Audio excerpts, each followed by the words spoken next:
میں حبیب ہے۔ اعوذ باللہ من الشیطان الرجیم، بسم اللہ الرحمن الرحیم۔ خواتین و حضرات، السلام علیکم ورحمۃ اللہ وبرکاتہ۔ مغفرت پروگرام احکام شریعت اور فقہ حنفی سے متعلقہ شرعی مسائل کے ساتھ آپ کی خدمت میں حاضر ہیں۔ تو دوسرا سوال میرا یہ ہے کہ جو شخص حج نہیں کرتا لیکن عمرہ کرتا تو اس کو کیا حاجی بول سکتے ہیں؟ جس نے صرف عمرہ کیا ہو،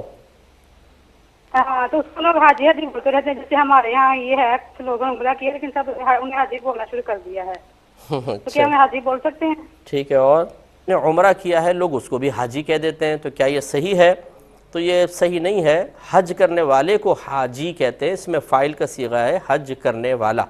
تو عمرہ کرنے والا تو حاجی نہیں کہلاتا۔ لوگ بہرحال اپنے طور پہ کہہ دیتے ہیں حاجی صاحب حاجی صاحب، تو جس کو حاجی صاحب کہہ رہے ہیں انہیں خود خیال کرنا چاہیے کہ اپنے آپ کو حاجی صاحب کہلوا کے خوش ہو رہے ہیں۔ میں نے تو یہاں تک لوگ دیکھے ہیں کہ انہوں نے نہ حج کیا ہے نہ عمرہ، اور لوگ انہیں کہہ دیتے ہیں حاجی صاحب اور وہ چوڑے ہونے شروع ہو جاتے ہیں۔ عجیب و غریب صورت حال ہے کہ نہ حج کیا ہے نہ عمرہ اور تعریفیں سمیٹ رہے ہیں۔ تو یہ بعض ایسے ہوتے ہیں جو بہت زیادہ تعریف پسند ہوتے ہیں، لوگ اگر جھوٹی تعریف بھی کر رہے ہوں تو وہ اس پہ پھولے نہیں سماتے ہیں۔ ایسے کمزور لوگوں کو ذرا احتیاط کرنی چاہیے۔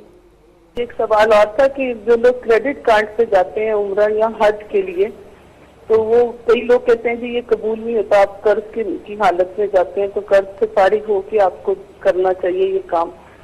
اس کے بارے میں ذرا مجھے پلیز تفصیل سے بتا دیجیے گا اور دعا میں پلیز یاد رکھیے گا۔ جی انشاءاللہ بہن، آپ بھی دعا کیجیے گا، میں بھی انشاءاللہ عرض کروں گا۔ میں نے فرمایا کہ کوئی بعض لوگ کہتے ہیں کہ کریڈٹ کارڈ پر حج نہ کیا جائے، کیونکہ قرض اگر کوئی لے کے حج کرتا ہے تو حج نہیں ہوتا۔ دیکھیں، حج تو ہو جائے گا چاہے آپ قرضہ لے کے کریں، لیکن بغیر کسی ضرورت کے قرضہ لینا، مطالبہ کرنا، یہ شریعت نے سخت ناپسند کیا ہے۔ اور خصوصاً کریڈٹ کارڈ کا یوز کہ جس کے لیے کم از کم وعدہ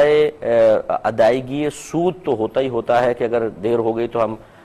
سود بھی اس کا ادا کریں گے، اس قسم کے معاہدے کے بعد اس کارڈ سے نکلی ہوئی رقم یا لی ہوئی رقم سے مطلب حج وغیرہ کرنا قطعاً غیر مناسب ہے۔ لیکن یہ حکم نہیں دیا جا سکتا کہ وہ حج ادا نہیں ہوگا، حج ادا ہو جائے گا، لیکن اس طرح طریقہ کار اختیار نہ کیا جائے۔ حج کس طریقے سے فرض ہوتا ہے، کس کس پر فرض ہوتا ہے، اور پھر حج کی ادائیگی کے لیے شرائط کیا ہیں، وہ بھی میں نے پچھلے پروگرام میں آپ کو تفصیل سے عرض کی۔ اب تھوڑا سا آگے چلتے ہیں کہ اگر کوئی حج کا ارادہ رکھتا ہو تو سب سے پہلے وہ پہچانے کہ وہ ہے کون سا حاجی۔ اگر تو وہ میقات کے باہر سے آ رہا ہے تو وہ آفاقی حاجی کہلاتا ہے۔ میقات 5 ہیں جو نبی کریم صلی اللہ علیہ وسلم نے مقرر فرمائی، جیسے ہندوستان، پاکستان یا یمن والے جو ہیں ان کے لیے یلملم میقات بنتی ہے۔ جو مدینہ منورہ سے مکے کی طرف آ رہے ہوں ان کے لیے ذوالحلیفہ، جس کو ابیار علی بھی کہتے ہیں، کیونکہ وہاں پہ حضرت علی رضی اللہ تعالی عنہ کی طرف منسوب ہے کہ آپ نے کنویں بنائے تھے، تو کنویں کو بئرن کہتے ہیں،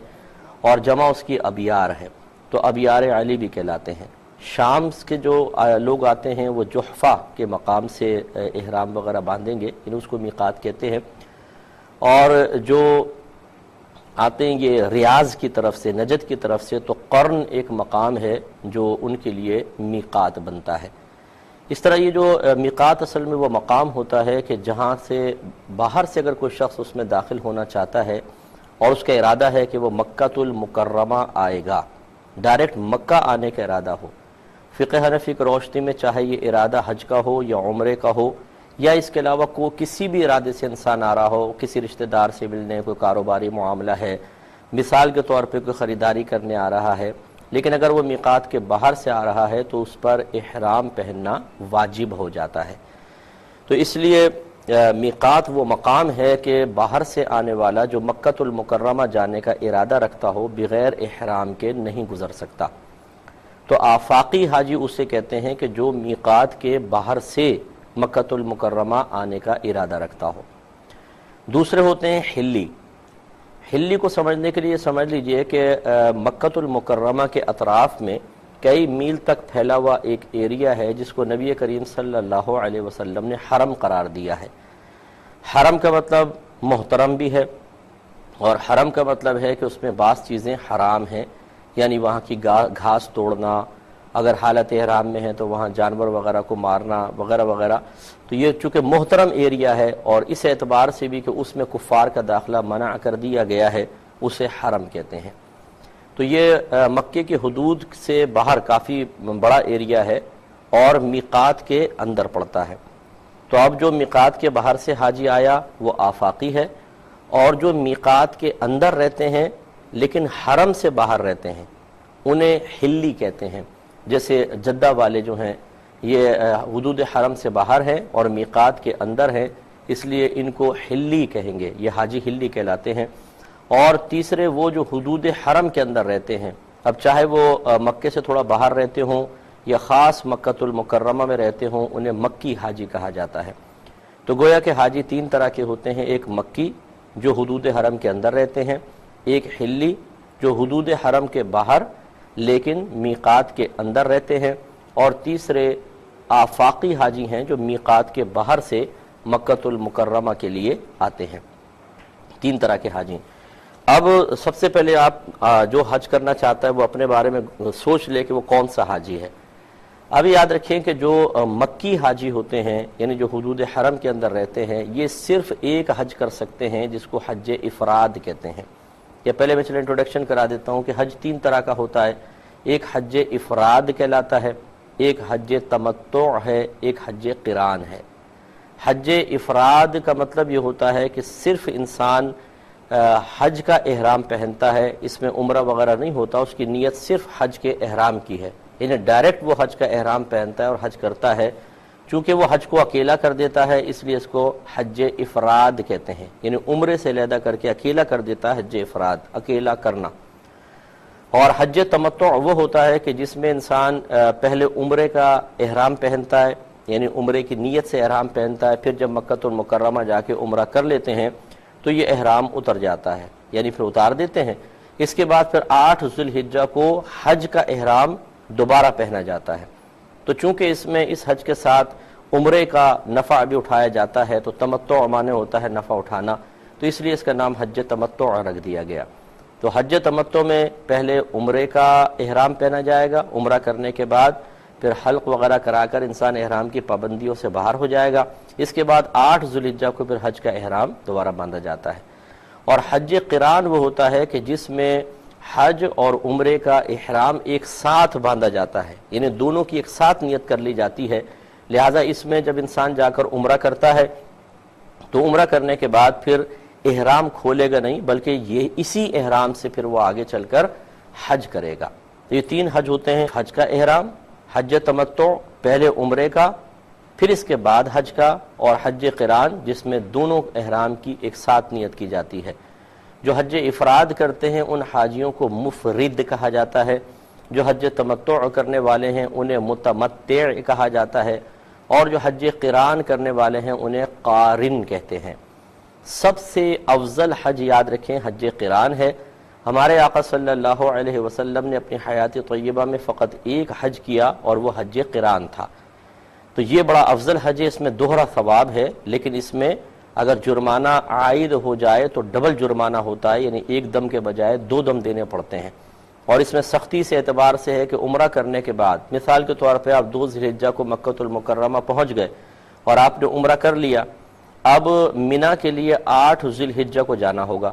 تو پھر آپ مثلا 2 کو عمرے سے فارغ ہوئے تو 3 4 5 6 7 اور پھر 8، یہ جتنے دن ہیں یہ سب کے سب آپ کو حالت احرام میں ہی گزارنے ہوں گے. اور اس میں اگر غلطیاں ہو گئیں تو دم لازم ہوں گے. تو اس میں چونکہ پابندیاں زیادہ ہوتی ہیں اس لیے تھوڑی سی اس میں مشقت زیادہ محسوس ہوتی ہے اور عام آدمی اس کو کرتے ہوئے گھبراتا ہے. بلکہ ہمارا مشورہ ہوگا کہ جو فرسٹ ٹائم حج کرنے والے ہیں، اگر مطلب اس کو آئندہ کے لیے امید نہیں ہے کہ میں مزید آ سکوں گا تو پھر تو بہتر ہے چلو قران ہی کر لے، ورنہ اگر آئندہ کے لیے آنے کی امید ہے تو پھر وہ حج تمتع کر لے، یا زیادہ آسان ہے. بہرحال لیکن حج قران یہ ہوتا ہے. اب یاد رکھیں کہ جو مکی حاجی ہیں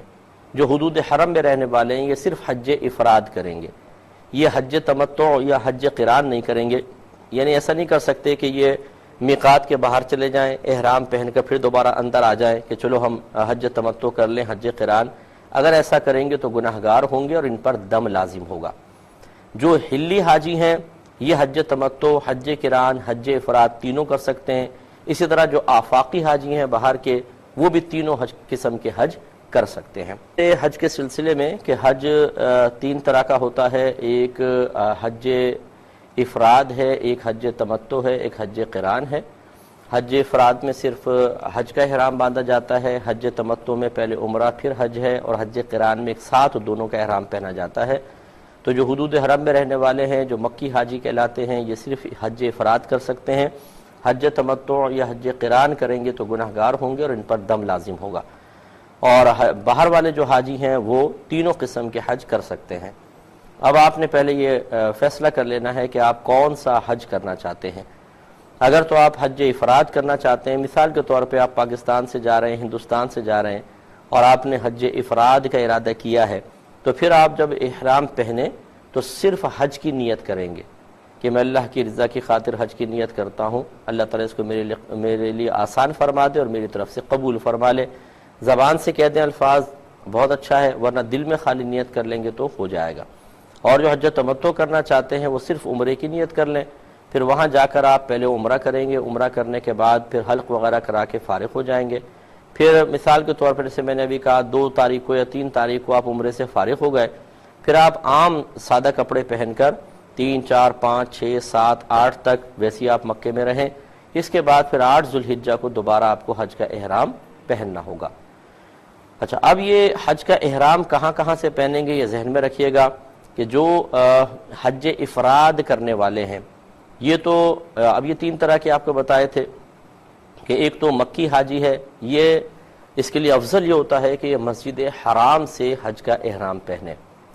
جو حلی ہوں گے وہ جسے جدہ سے جانے والے ہیں، یہ پہلے حدود حرم میں دخول سے پہلے یہ حج کا احرام پہن لیں گے، جیسے مسجد عائشہ سے باندھ لیجئے۔ اور جو ہندوستان پاکستان سے مثال کے طور پہ جانے والے ہیں تو یہ پھر اپنے یہیں سے حج افراد کا احرام پہن کر جائیں گے۔ اب اگر حج تمتع کرنا چاہتے ہیں تو مکی حاجی تو یہ کر ہی نہیں سکتا ہے، جو جدہ میں رہنے والے ہیں وہ عمرے کا احرام اپنے وہیں سے باندھیں گے یا مسجد عائشہ سے باندھ لیں، جا کے عمرہ کریں۔ اب چونکہ وہ مکے کے اندر ہیں لہٰذا حکماً مکی ہیں، لہذا جب حج کا احرام پہنیں گے تو انہیں باہر جانے کی ضرورت نہیں ہے، اب وہ مسجد حرام سے ہی حج کا احرام پہنیں گے۔ پھر تیسرے یہ آفاقی حاجی ہیں، یہ اگر حج تمتع کرنا چاہتے ہیں تو یہ اسی طرح کریں گے کہ میقات سے پہلے عمرے کا احرام پہنیں گے، جا کے عمرہ کریں گے، پھر احرام کھول دیا، پھر 8 ذوالحجہ کو یہ بھی مسجد الحرام سے احرام پہنے، یہ افضل ہے۔ تو مسجد الحرام کا مطلب یہ نہیں ہے کہ مسجد کے اندر جا کر، یقینی سی بات ہے جو باہر باتھ روم وغیرہ ہے وہاں باندھیں، پھر اندر جا کے نوافل وغیرہ پڑھ لیں عمرے کی، اور پھر یہ حج کی اور پھر یہ احرام کی اور پھر یہ آگے مینا وغیرہ کے لیے روانہ ہوگا۔ احرام مکی حاجی مسجد حرام سے باندھے گا، ہلی حاجی جو ہے وہ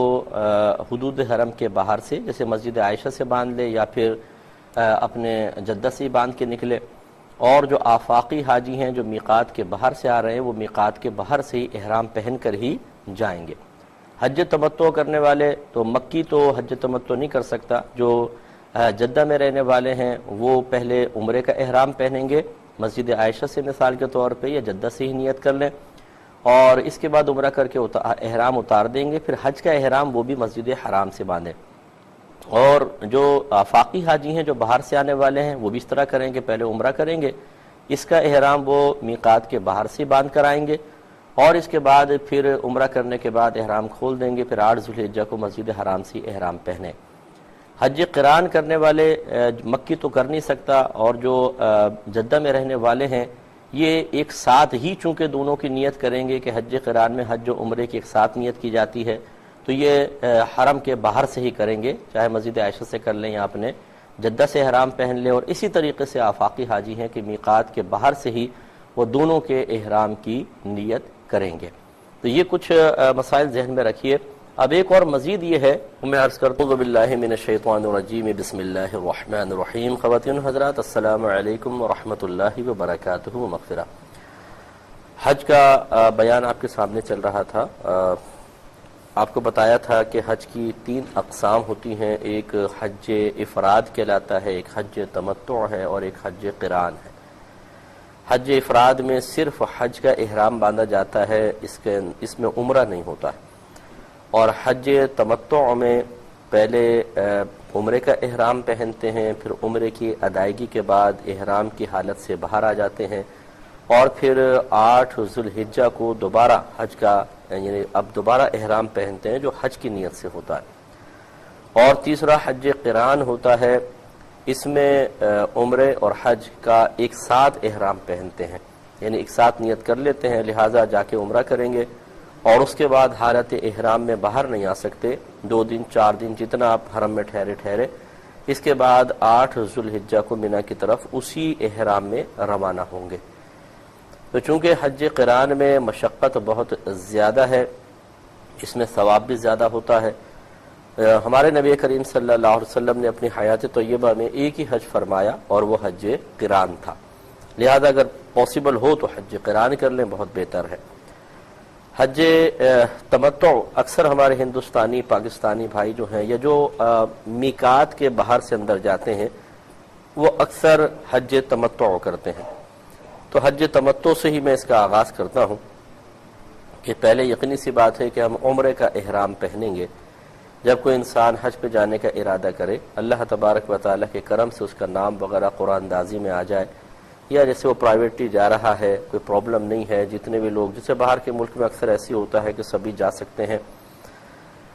تو سب سے پہلا کام یہی ہونا چاہیے کہ انسان اپنے ان رشتہ داروں سے ملے، ملاقات کرے کہ جو ناراض ہیں، کہ یہ ہو سکتا ہے کہ آپ کی زندگی کا آخری سفر ہو، اور پھر انسان کتنے ایسے لوگ ہیں جو حج کی طرف جاتے ہیں اور حج سے پہلے یا حج کرنے کے بعد وہیں انتقال کر جاتے ہیں۔ اس لیے بہتر ہے کہ اس سفر حج کو بالکل ایسے انداز سے انسان دیکھے جیسے سفر آخرت ہوتا ہے۔ تو بہتر ہے کہ سب سے معافی کلامی ہو جائے، بہت اچھی بات ہے، لیکن اگر آپ نے کسی سے معافی طلب کی، چاہے آپ کا قصور تھا یا نہیں تھا، لیکن وہ سامنے والا نہیں مان رہا ہے، راضی نہیں ہو رہا ہے، تو اس کا مطلب یہ نہیں ہے کہ آپ کے حج پہ کوئی فرق پڑے گا، آپ کا حج انشاءاللہ مقبول ہوگا۔ اور یہ ضرور ہے کہ راضی ہو جاتے تو بہت بہتر تھا، خصوصاً جب ہمارا اپنا قصور ہو تو پھر راضی کر لینا بہتر ہے، لیکن جب انسان صدق دل سے معافی طلب کر لیتا ہے اور واقعی جیسے معافی مانگنے کا ایک طریقہ کار ہے اس طرح معافی مانگی، یہ نہیں کہ جیسے مثال کے طور پہ والدہ ناراض ہے تو ایک میسج کر دیا جی معاف کر دینا، میں حج پہ جا رہا ہوں، یہ طریقہ کار نہیں، وہاں جا کر اپنے آپ کو گویا کہ ایک طرف سے ذلت پر انسان پیش کرے، پاؤں پکڑ کے ہاتھ جوڑ کے معافی مانگے۔ اب اگر وہ لوگ نہیں مان رہے تو انشاءاللہ اللہ تعالیٰ بڑی ذمہ فرمائے گا کہ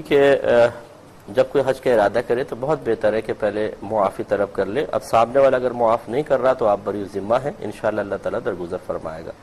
ہاں یہ ضرور ہے کہ اگر آپ کا قصور تھا اور سامنے والا ایسا اس کی دل آزاری ہوئی ہے، اتنا وہ ڈسہارٹ ہے آپ سے کہ معافی نہیں دینا چاہتا ہے، تو آپ اس کے لیے ہمیشہ دعائے مغفرت کرتے رہیں، ایصال ثواب وغیرہ کرتے رہیں، کہ بہت ہی بہتر ہے، انشاءاللہ میدان محشر میں اللہ تبارک و تعالیٰ اسے آپ سے راضی فرما دے گا۔ لیکن جیسے کہ میں نے عرض کیا کہ جیسے معافی مانگنے کا حق ہے ویسے آپ معافی مانگیں، یہ نہیں کہ رسمی اعتبار سے انسان بس اپنی ناک اونچی کر کے دل میں تکبر موجود ہے اور بس ایک رسمی طور پہ چند جملے کہہ دینا، اس طرح نہیں، واقعی عاجزی انکساری ہو اور واقعی اللہ تعالیٰ کی گرفت کا احساس ہو، پھر انسان معافی طلب کرے۔ اب اگر وہ سامنے والا آپ کی مرضی کے مطابق آپ کو رسپانس نہیں دیتا ہے تو آپ بری ذمہ ہوں گے۔ جو حج سے متعلقہ ضروری چیزیں ہیں وہ آپ کوئی بھی حج کی کتاب آپ دیکھیں، اس میں سب لکھا ہوتا ہے کہ دوران حج آپ کو کیا کیا رکھنا ہوگا۔ پہلے تو ایسا ہوتا تھا کہ مطلب یہ خصوصاً یہ ہماری گورنمنٹ کے اس میں تو اب بھی ایسی ہے کہ اپنی چیزیں کچھ زیادہ لے جانی پڑتی ہیں، لیکن جو پرائیویٹ طور پہ حج کرتے ہیں تو یہ کاروان والے جتنے بھی ہوتے ہیں یہ اکثر چونکہ گروپ لے کر جاتے ہیں تو ساز و سامان اکثر خود ہی کر لیتے ہیں، تو آپ ان سے تھوڑا سا کانٹیکٹ میں رہ کر اور کیا کیا سامان لینا ہے ضروری وہ سب آپ ضرور طے کر لیں، یہ زیادہ بہتر ہے۔ خصوصاً جیسے مثال کے طور پہ مرد حضرات ہیں، ان کے لیے احرام کی 2 بے سلی چادریں 2 جوڑے لے لیں، اور بہتر ہے کہ تولیہ والا لے لیں تو زیادہ اچھا ہوتا ہے، کیونکہ یہ ذرا بھاری ہوتا ہے، پسینہ بھی اچھا جذب کر لیتا ہے، ہوا سے نہیں اڑے گا، ورنہ جو عام جو کپڑے کا ہوتا ہے بالکل باریک سا ہوتا ہے، تو ذرا اس پہ پانی وغیرہ پڑ جائے تو ستر ظاہر ہونا شروع ہو جاتا ہے، پھر وہ ہوا میں اڑتا بہت زیادہ ہے، خصوصاً جن کو تہبند وغیرہ پہننے کی عادت نہیں ہوتی وہ بیچارے بڑی آزمائش میں آ جاتے ہیں۔ تولیہ والا کم از کم یہ ہے بھاری ہوتا ہے تو لٹکا رہتا ہے تو ستر کی حفاظت بھی رہتی ہے، یہ پانی وغیرہ پڑ جائے تو اتنا پرابلم نہیں ہوتا۔ لیکن یہ مردوں کے لیے احرام کی 2 بے سلی چادریں ہوتی ہیں، خواتین کے لیے کوئی احرام نہیں ہے، وہ گھر کے جو استعمالی کپڑے ہیں انہی میں احرام کی نیت کر لیں گی، احرام ہو جائے گا۔ یہ آج کل مطلب یہ کہ غالباً مطلب کوئی برا نہ مانے، لیکن شاید بیچنے کے لیے لگا دیتے ہیں۔ عورتوں کے احرام ایک بڑا سا اسکارف ٹائپ ہوتا ہے جو نیچے تک لٹکا ہوتا ہے کپڑا، وہ کہتے ہیں یہ عورتوں کا احرام ہے۔ عورتوں کا کوئی احرام نہیں ہوتا، وہ ویسے اپنے گھر کے کپڑوں میں احرام کی نیت کر لیں۔ ہاں اگر یہ اپنے پردے کے لیے مزید لینا چاہیں تو الگ بات ہے، ورنہ عورتوں کے لیے احرام کی کوئی علیحدہ حیثیت نہیں ہے۔ پہلے پتہ کر لیں کہ کیسا وہاں کا موسم ہے، گرم ہے تو تھوڑے سے گرم کپڑے رکھ لیں، سرد ہے تو یعنی ہلکے کپڑے رکھ لیں، گرمی ہے تو، اور سردی اگر کوئی موسم ہو تو ذرا تھوڑے سے گرم کپڑے رکھ لینے چاہیے، خصوصاً جب وہاں پہ آپ پہنچتے ہیں۔ روم میں شیئرنگ کے روم ہوتے ہیں، آپ چاہتے ہیں جی اے سی نہ چلے، لوگ اے سی چلاتے ہیں، تو اس لیے کچھ بے سلی چادریں بھی موٹی اپنے پاس رکھ لیں تاکہ آپ آسانی سے کمرے میں گزارا کر سکیں۔ وجہ اس کی یہ بھی ہے کہ ایک تو احرام پہنا ہوتا ہے، اور احرام میں چہرہ نہیں ڈھک سکتے ہیں، سوتے ہوئے بھی نہیں ڈھک سکتے ہیں، تو پھر وہ چادر نیچے رہتی ہے، اور اگر آپ مسجد نہیں لے کر جائیں گے تو ٹھنڈ بہت زیادہ لگتی ہے، اس لیے چادر وغیرہ کو اپنے ساتھ رکھیں ضرور۔ الرحیم، خواتین و حضرات، السلام علیکم ورحمۃ اللہ وبرکاتہ و مغفرہ۔ پروگرام احکام شریعت اور حج سے متعلقہ مسائل کے ساتھ ایک دفعہ پھر آپ کی خدمت میں حاضری کا شرف حاصل ہے۔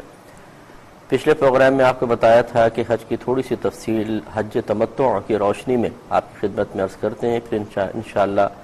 حج افراد، حج قران کے بارے میں بھی گزارش کریں گے۔ تو جب کسی شخص کا کنفرم ہو جائے کہ اس نے حج پر جانا ہے تو لازم سی بات ہے کہ سفر کی تیاری کرنی ہوتی ہے، اور اس کے لیے ایک تو آپ کو بتایا تھا کہ جتنے بھی آپ کے وہ رشتہ دار جن کے بارے میں غالب گمان ہے کہ آپ نے ان کی کوئی دل آزاری کر دی ہوگی، کوئی ان کے ساتھ زیادتی کی ہے، ان سے معافی وغیرہ مانگ لی جائے۔ اگر انسان پہ کوئی قرضہ ہے تو قرضہ ادا کرنے کی کوشش کی جائے، اگر کسی کا کچھ دینا ہے ادا نہیں کر پا رہے تو معاف کروانے کی کوشش کریں یا مہلت لے لیں۔ اور بہتر یہ ہوتا ہے کہ گھر والوں کو ایک وصیت نامہ لکھ کر چلے جائیں، جو کچھ لینا ہے، جو کچھ دینا ہے، یعنی کسی کا کچھ آپ نے لینا تھا اور کسی کو کچھ دینا تھا، وہ لکھ کے جانا بہت ہی بہتر ہوتا ہے۔ ہو سکتا ہے کہ آئندہ کبھی موقع نہ ملے اور پھر آپ گھر والوں کو مرتے وقت وصیت بھی نہ کر سکیں اور بہت سارے لین دین آپ کے سر پہ باقی رہیں۔ ہمارے آقا صلی اللہ علیہ وسلم نے ارشاد فرمایا کہ جیسے کسی شخص شہید کیا جاتا ہے تو شہید کے خون کا پہلا قطرہ زمین پر گرنے سے پہلے اللہ تبارک و تعالی اس کی بخشش و مغفرت کر دیتا ہے، اور اس کے اور جنت کے جانے میں صرف ایک رکاوٹ ہوتی ہے، اور وہ ہے قرض، یعنی وہ سیدھا جنت میں جاتا ہے سوائے مقروض کے، کہ قرض ایسی چیز ہے کہ روحانی اعتبار سے شہید کو جنت میں جانے سے روک دیتی ہے، کیونکہ جسمانی داخلہ تو خیر آخرت میں ہی ہوگا بروز قیامت۔ تو اس لیے یہ اتنی خطرناک چیز ہے، تو پہلے سے ہی سب وصیت وغیرہ کر کے چلے جائیں، پھر ضروری ساز و سامان انسان اپنے پاس جمع کر لے، اور یہ بہتر ہے کہ کسی اچھے پرانے حاجی صاحب سے مشورہ کر لیا جائے اور پھر یہ چیزیں آپ لے کر اپنے پاس جمع کریں۔ اب چونکہ حج تمتع کرنا ہے، آپ کو بتایا تھا کہ حج تمتع میں عمرہ علیحدہ ہوتا ہے اور حج علیحدہ ہوگا، یعنی آپ یہاں سے کہیں سے بھی جا رہے ہوں اپنے علاقے سے تو پہلے صرف عمرے کی نیت سے احرام پہنیں گے یا احرام کی نیت کریں گے عمرے کے حساب سے، اس کے بعد پھر جا کے وہاں عمرہ کریں گے، عمرہ ختم کرنے کے بعد پھر 8 ذی الحجہ کو حج کی نیت سے احرام پہنا جائے گا۔ تو اس میں چونکہ حج اور عمرے کا احرام علیحدہ ہوتا ہے، لہٰذا گھر سے چلتے ہوئے آپ کو عمرے کی نیت کرنی ہے۔ اب یہ حالت احرام جو ہے حقیقتاً یہ ایک حالت کا نام ہے کہ جب انسان نیت کر لے عمرے کی یا حج کی، اور نیت کرنے کے بعد پھر وہ تلبیہ پڑھ دے، لبیک اللہم لبیک لبیک لا شریک لک لبیک ان الحمد والنعمت لک والملک لا شریک لک۔ ایک بار پڑھنا واجب ہوتا ہے، 2-3 بار پڑھنا افضل ہوتا ہے۔ جب یہ 2 کام کر لے گا کہ احرام کی نیت اور تلبیہ، تو وہ حالت احرام میں داخل ہو جائے گا۔ یہ جو ہم 2 بغیر سلی سفید چادروں کو احرام کہہ دیتے ہیں، یہ مجازن کہتے ہیں، سمجھ لیجئے، حقیقتاً تو ایک حالت کا نام ہے۔ اس کو یوں آپ سمجھ لیں کہ آپ گھر کے پہنے ہوئے کپڑے تھے اور آپ نے احرام کی نیت کر لی کہ میں عمرے کی نیت کرتا ہوں اور تلبیہ پڑھ دیا، آپ حالت احرام میں داخل ہو جائیں گے۔ حالانکہ آپ پہ چادریں نہیں ہیں۔ یہ الگ بات ہے کہ سلے ہوئے کپڑا مرد کے لیے چونکہ حالت احرام میں پہننا منع ہوتا ہے، آپ گناہگار ہوں گے، اور اگر 4 پہر تک یعنی 12 گھنٹے تک وہ پہنا رہا تو دم بھی لازم ہو جائے گا۔ لیکن یہ بغیر سلی چادریں یہ نبی کریم صلی اللہ علیہ وسلم کی سنت مبارکہ ہیں، اور انہیں ہم مجازن احرام کہتے ہیں، حقیقتاً احرام ایک حالت کا نام ہے۔ تو مرد کے لیے یہ سنت ہوتا ہے کہ وہ 2 بغیر سلی چادریں لے،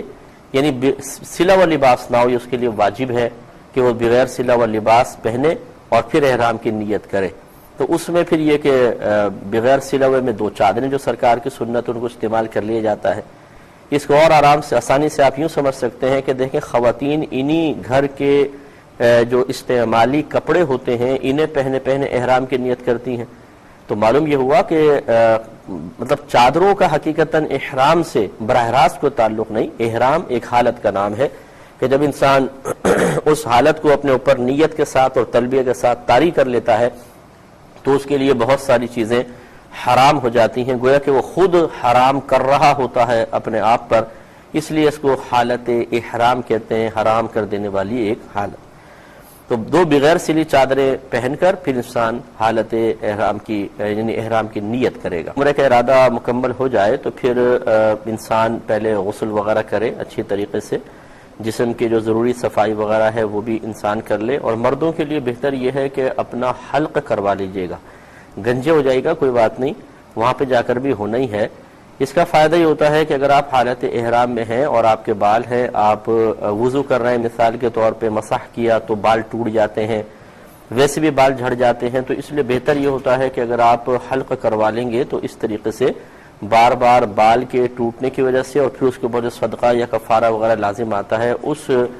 کفاروں سے محفوظ ہو جائیں گے۔ جب آپ نے احرام کی آپ حالت مطلب احرام کی چادریں پہن لیں، لیکن ابھی آپ عمرے کی نیت نہ کریں، گھر سے آپ ایئرپورٹ تک آ گئے، آپ نے چادریں پہن لی، چادریں پہننے کے بعد سر ڈھکا رہے اور 2 رکعت نفل اگر مکروہ ٹائم نہ ہو تو یہ احرام کے نوافل ہوتے ہیں، یا آپ پڑھ لیں، گھر پہ پڑھ لیں چاہے ایئرپورٹ پر آ کر پڑھ لیں۔ اور اس میں ایک چیز ہوتی ہے اتباع، جیسے کہ بعض حجاج کو پتہ نہیں ہوتا تو وہ اس طرح بغل کے نیچے سے ایک پلو سیدھا جو ہوتا ہے اس کو بغل کے نیچے سے لا کر اور اوپر ڈال لیتے ہیں اور سیدھا کندھا مستقل کھلا رکھتے ہیں۔ وہ سمجھتے ہیں کہ شاید حالت احرام میں سیدھا کندھا کھلا رکھنا کوئی سنت وغیرہ ہے، تو یاد رکھیں کہ دونوں کندھے ڈھکے ہی ہونے چاہیے۔ یہ صرف جب آپ طواف شروع کرنے لگیں گے اس وقت اتباع کرنا سنت ہوتا ہے، مستقل کوئی سنت نہیں ہے، بلکہ فقہاء نے بیان فرمایا کہ اگر کوئی اتباع کر کے نماز پڑھے گا تو یہ مکروہ ہوگی، اس لیے کہ اس حالت میں انسان عام لوگوں کے سامنے جانا پسند نہیں کرتا، تو ایسی حالت جس میں مخلوق کے سامنے جانے میں شرم و عار محسوس ہو، عام نارمل حالت میں، تو اللہ تعالیٰ کی بارگاہ میں کھڑے ہونے میں بدرجہ اولا مطلب اس میں احتیاط کرنی چاہیے۔ تو اس لیے سر ابھی آپ ڈھکا رہے، ڈھک کے رکھ لیں، کوئی مسئلہ نہیں ہے، اور یہ آپ کے کندھے بھی ڈھکے ہوں، اور 2 رکعت آپ نفل ادا کریں۔ عمرے کی نیت اس وقت کیجیے گا جب آپ جہاز میں بیٹھ جائیں۔ اس کی وجہ یہ ہے کہ اگر حالت احرام میں آپ کو کسی نے بھی خوشبو لگا دی اور مثال کے طور پہ ہاتھ ملایا، پورے ہاتھ پہ خوشبو لگ گئی، یا کوئی گلے ملا اور آپ کے اس کی خوشبو آپ کے احرام کے اوپر لگ گئی تو دم لازم ہو سکتا ہے۔ اس لیے آپ پہلے نیتی نہ کریں، احرام پہنا ہوا ہے، آپ لوگوں سے ملاقات کر رہے ہیں، آپ کو خوشبودار ہاتھ لگا دے، اور یا پھول پہناتے ہیں جیسے گلاب کے پھول وغیرہ ہمارے ہاں، تو اس سے بھی احرام میں خوشبو پیدا ہو جاتی ہے۔ اگر آپ نے نیت کر لی ہوگی تو پھر اس میں بھی دم لازم ہونے کے امکانات پیدا ہو جاتے ہیں۔ اور یہ یاد رکھیے کہ جب آپ نے احرام پہنا تو پہننے سے پہلے آپ اس پہ جتنی مرضی خوشبو لگا لیں، کوئی مسئلہ نہیں ہے،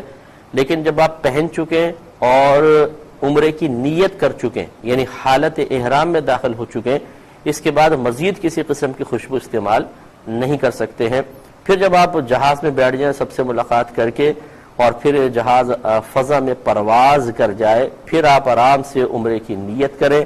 جو نیت دل کے پختہ ارادے کو کہتے ہیں، لیکن بعض الفاظ مخصوص حج کی کتب میں لکھے ہوتے ہیں، ان کو رٹے ہوئے الفاظ کو دیکھ کر پڑھنے کی کوئی حاجت نہیں ہے۔ آپ دل میں نیت کریں یا اپنی کسی بھی مادری زبان میں اس طرح کہہ لیں کہ اللہ تعالیٰ میں تیری رضا کی خاطر عمرے کا ارادہ کرتا ہوں، تو اسے میری طرف سے قبول فرما لے اور اسے میرے لیے آسان کر دے۔ یہ کہنے کے بعد آپ 3 دفعہ تلبیہ پڑھ لیں. اب آپ حالت احرام میں داخل ہو گئے اور حالت احرام میں بہت سے کام ممنوع ہو جاتے ہیں جس کی تفصیل انشاءاللہ ہم بعد میں عرض کریں گے. میں شریعت اور حج سے متعلقہ مسائل کے ساتھ ایک دفعہ پھر آپ کی خدمت میں حاضری کا شرف حاصل ہے. پچھلے پروگرام میں آپ کو بتایا تھا کہ جو لوگ یہاں سے حج کے سلسلے میں پہلے مدینہ منورہ جاتے ہیں اور پھر مکۃ المکرمہ کا قصد و ارادہ ہوتا ہے وہ احرام نہ باندھے، کیونکہ پاکستان ہندوستان سے جب کوئی شخص مدینہ منورہ کی طرف جاتا ہے تو درمیان میں میقات نہیں آتی. تو یہ ایسے نارمل کپڑوں میں چلے جائیں، وہاں پہ وقت گزارنے کے بعد جب مکۃ المکرمہ کی جانب روانہ ہوں تو پھر بسیں ایک مقام پر رک جاتی ہیں، روکتی ہیں، باقاعدہ وہ اعلان ہوتا ہے. ذوالحلیفہ وہ مقام کہلاتا ہے جس کو ابیار علی بھی کہتے ہیں. وہاں پر پھر باتھ روم وغیرہ کثیر مقدار میں بنے ہوتے ہیں، وہاں آدمی نہا دھو کر احرام کی نیت کرے اور اس سے آگے پھر وہ احرام کی حالت میں جائے گا. گویا کہ وہ مدینے سے مکے جانے والوں کے لیے میقات ہے. لیکن جو لوگ یہاں سے ڈائریکٹ مکہ کا ارادہ رکھتے ہیں اور ان کی فلائٹ وایا جدہ جاتی ہے تو وہ یقیناً احرام باندھ کے جائیں گے، کیونکہ درمیان میں ہی میقات آ جاتی ہے جس کو یلملم کہتے ہیں. جہاز والے اس کا اعلان کر دیتے ہیں، خصوصاً ہماری PIA تو کرتی ہے کہ اب وہ مقام آنے والا ہے، جس نے نیت نہ کی ہو کر لے. لیکن جیسے میں نے آپ کو مشورہ دیا تھا کہ جیسے ہی جہاز فضا میں بلند ہو جائے تو آپ نیت کر لیجئے گا، تاکہ پھر اگر خدا نخواستہ بعض اوقات ایسا ہوتا ہے انسان سوتا رہ جاتا ہے، نیند آ جاتی ہے، تھکن پہلے ہوتی ہے، ذرا ٹینشن بھی ہوتا ہے، جب وہ سکون سے جہاز میں بیٹھ جاتا ہے تو نیند کا غلبہ ہو جاتا ہے. اور یہ پاسبل ہے کہ انسان میقات سے سوتے ہوئے گزر جائے اور احرام کی نیت اس نے نہ کی ہو تو دم لازم ہو جائے گا. تو اس لیے جیسے فضا میں بلند ہو دم کی احرام کی نیت کر لے، کیونکہ یہ میں حج تمتع کا بیان کر رہا ہوں تو پہلے عمرے کی نیت کرنی ہوگی. اور یہ آپ کو بتا ہی دیا تھا کہ جیسے آپ احرام کی نیت کریں گے 1 بار تلبیہ پڑھنا واجب ہے اور 3 بار سنت مبارکہ افضل ہے. بلند آواز سے تلبیہ پڑھیں گے، لیکن بہنیں آہستہ آواز سے، اتنی آواز سے پڑھیں کہ اپنے کان سنیں، زیادہ بلند آواز سے نہیں پڑھیں گی. جب تک آپ طواف کا آغاز نہ کریں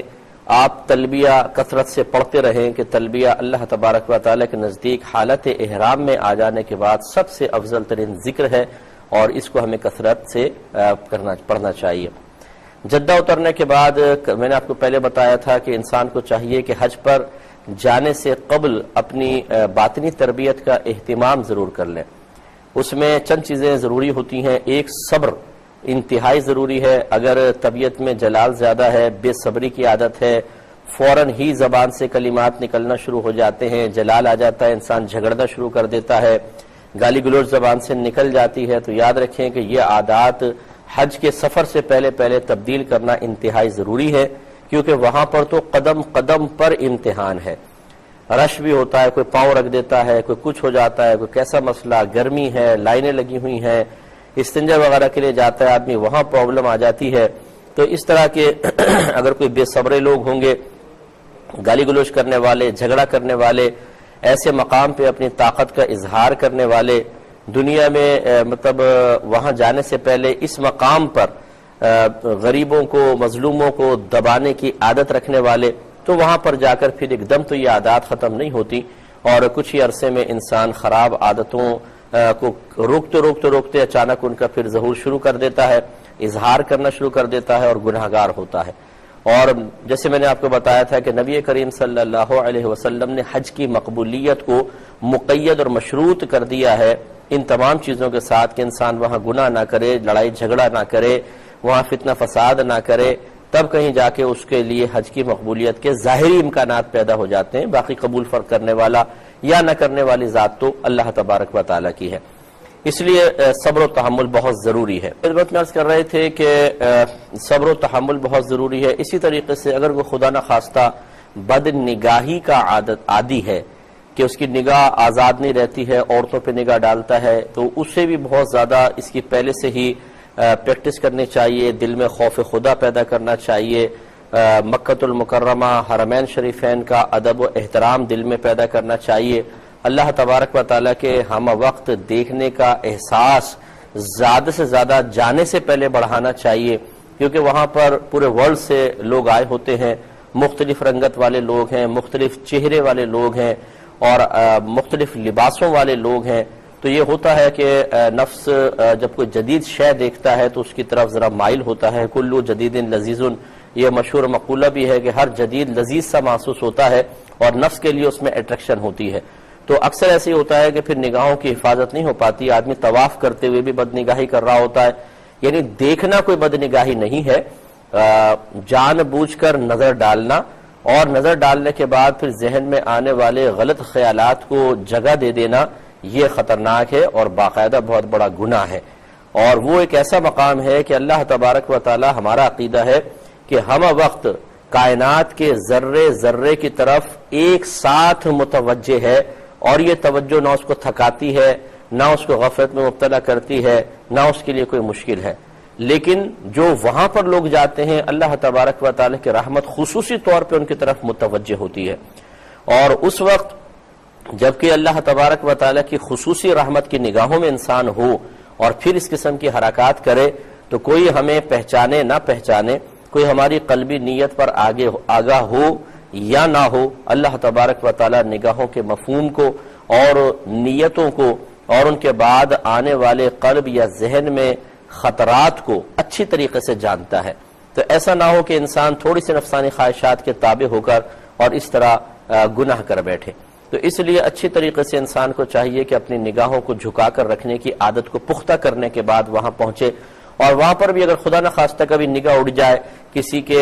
اوپر نگاہ پڑ گئی، تو فوراً اپنی نگاہ کو جھکا لے. کہ نبی کریم صلی اللہ علیہ وسلم نے ارشاد فرمایا کہ اگر کسی کی عورت کے حسن پر نگاہ پڑے اور وہ اپنی نگاہیں پھیر لے تو اللہ تبارک و تعالی اسے ایسی عبادت کی توفیق عطا فرماتا ہے جس کی لذت وہ محسوس کرتا ہے. یہ بہت بڑی بات ہے اور یہ وہی سمجھ سکتا ہے جس کو عبادت کی لذت حاصل ہو. ہماری عبادات اکثر بے لذت ہوتی ہیں، بس ایک ہم ڈھانچہ ادا کر رہے ہوتے ہیں، روح سے خالی ہوتا ہے. ورنہ ہر نماز، ہر عبادت، جیسے انسان روزہ رکھتا ہے، قرآن پاک کی تلاوت کرتا ہے، اگر وہ تقاضائے شریعت کے مطابق ہو اور اللہ تبارک و تعالی کی طرف سے جو لذت عبادت کی ہے وہ اس کو عطا کی جائے، تو پھر اتنا روحانی سکون ہوتا ہے، اتنی روحانی ترقی ہوتی ہے، اتنی روحانی طاقت حاصل ہوتی ہے کہ کوئی انتہا نہیں. اور اس کی علامت یہ ہوتی ہے کہ ہر ایسی عبادت کے بعد مزید نفس و شیطان کے مقابلے میں انسان مضبوط ہو جاتا ہے اور اسے دھکیلنا بہت آسان ہو جاتا ہے. اللہ تعالیٰ نے فرمایا کہ ان الصلاۃ تنہی عن الفحشاء والمنکر، کہ بے شک نماز بے حیائی اور بری باتوں سے روکتی ہے. وہ وہی نماز جو بالکل لذت کے ساتھ ہوتی ہے، جو اللہ جس میں لذت عطا فرمائے. اور ہماری نمازیں چونکہ کھوکھلی سی ہوتی ہیں معذرت کے ساتھ، تو اس وجہ سے ہم نماز پڑھتے ہیں لیکن برائی اور بے حیائی سے نہیں بچ پاتے. نماز کے دوران بھی خیالات تسلسل کے ساتھ اچھے بھی ہوتے ہیں اور برے خیالات بھی ہوتے ہیں جو آ رہے ہوتے ہیں اور ہم پرواہ نہیں کرتے ہیں. اس پہ توجہ کرنی چاہیے. انسان پہلے ضرور اچھی کوئی تربیتی نشستیں وغیرہ اٹینڈ کرے، پھر اس کے تقاضے کے مطابق اپنے ظاہر و باطن میں تبدیلی پیدا کرے، پھر سفر حج اختیار کرے تو انشاءاللہ کما حقہ فیض حاصل کرے گا. جدہ پہنچنے کے بعد پھر وہاں پہ معلمین وغیرہ کی بسیں موجود ہوتی ہیں، وہ آپ کو مکۃ المکرمہ پہنچائیں گے. اس پورے سفر میں انسان بہت زیادہ تھک چکا ہوتا ہے.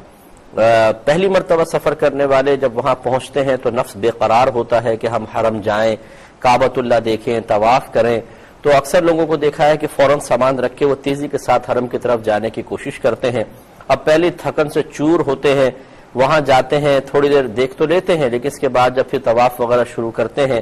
اور ایک طرح سے نفس کی پیاس تھوڑی سی بجھ جاتی ہے تو پھر وہ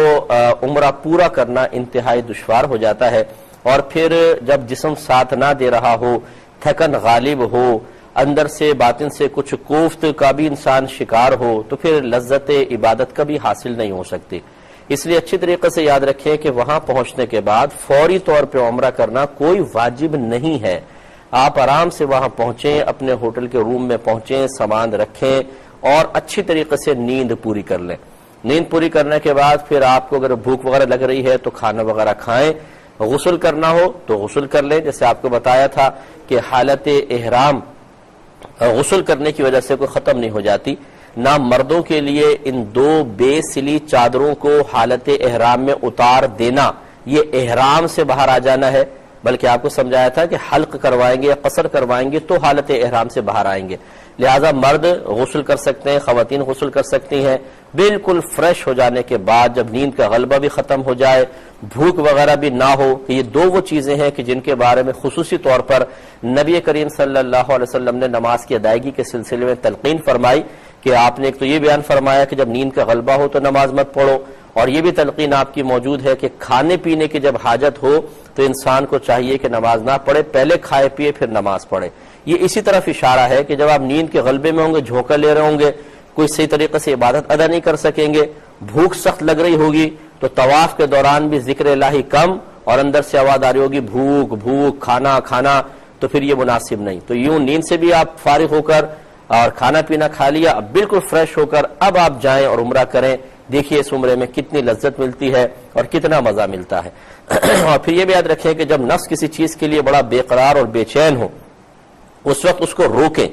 یہ ایک عظیم مجاہدہ ہوتا ہے. آپ وہاں پہنچے, نفس چاہ رہا ہے بس فوراً میں حرم چلا جاؤں, اس میں بھی نفس کی چال ہوتی ہے, وہ جلدی اسی لیے کرواتا ہے. یہ نہیں کہ آپ کو یا ہمیں کوئی یہ روحانی طور پر اشارے ہو رہے ہیں یا روحانی طور پہ یہ کچھ کھچاؤ ہو رہا ہے کہ وہاں پہنچیں, ہم اسے روحانی سمجھتے ہیں. اس میں نفس و شیطان کی چال ہو سکتی ہے کہ یہ تھکا ہوا ہے, نیند کا غلبہ بھی ہے, فوراً حرم پہنچاؤ تاکہ غفلت کے ساتھ, کوفت کے ساتھ, تھکے ہوئے انداز میں یہ عبادت ادا کرے تو کم سے کم ثواب ملے گا. اس لیے ان کی چالوں کو سمجھنا بہت ضروری ہے. تو وہاں پر جب نفس پورے طور پہ پہلی مرتبہ پہنچتے ہی بے قرار ہو کہ جلدی چلو, اور آپ کہیں کہ نہیں رکو, ابھی نہیں چلنا ہے, پہلے آرام سے سونا ہے, کھانا کھانا ہے, پھر جانا ہے. ورنہ آپ خود سوچئے کہ نفس کیسے ہو سکتا ہے کہ عبادت کی طرف اتنی تیزی سے مائل ہو. یہ تو کہتا ہے سو جاؤ, یہ تو کہتا ہے کھاؤ پیو, جیسے یہاں پہ نماز کے بارے میں نہیں کہتا. تو اس کا مطلب ہے وہاں یہ چال چل رہا ہے. اس کی چالوں کو سمجھنے کی بہت ضرورت ہے.